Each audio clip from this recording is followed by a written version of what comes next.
Pagdating sa pag-eehersisyo, mahalaga ayon sa isang coach na makondisyon ang katawan sa pamamagitan ng warm-up at cool-down. Ang ibinibigay na benepisyo nito alamin sa Fit Track ni Von Aquino.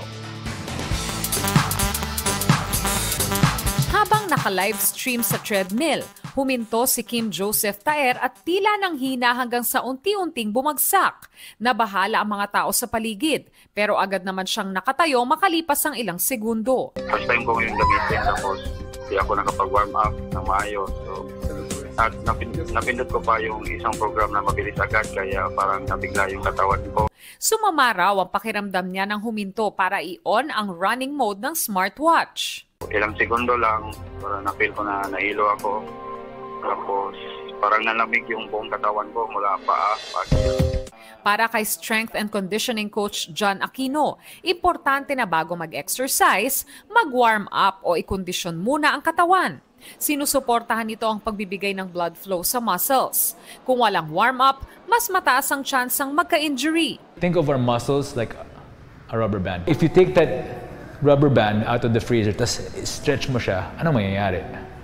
Mapuputol, mapupunit. So, ganoon din yung muscles natin. Nag-warm up po ako para po maging ready po yung katawan ko sa pagja-jogging kasi balak po namin tumakbo po for 10 kilometers. Kapag wala pong warm up, mabilis pong mapagod kapag in the process of exercising. Heto ang ilang warm-up exercises na pwedeng subukan. Arm reach with a side bend. Arm swings. Hamstring stretch. As early as the stretches, minimimic na nila yung running technique. So, mas nagiging specific yung mga warm-up nila for actual running. World's greatest stretch.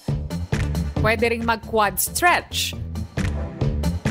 At calf stretch. Okay, make sure your leg is straight and then lean forward. Okay.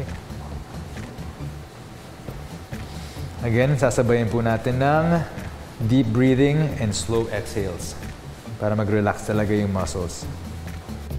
At glute stretch. Matapos sumakbo, importanteng mag-cool down.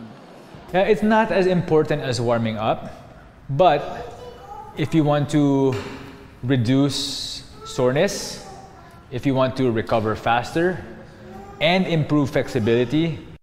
Pero sa kaso ni Kim na nahimatay, baka raw may iba pang rason. Possible din na kulang yung muscles niya ng oxygen. Also possible na may medical side na hindi natin nakikita.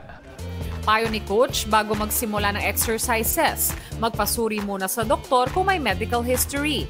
Humingi ng professional advice para akma sa katawan ang fitness goals.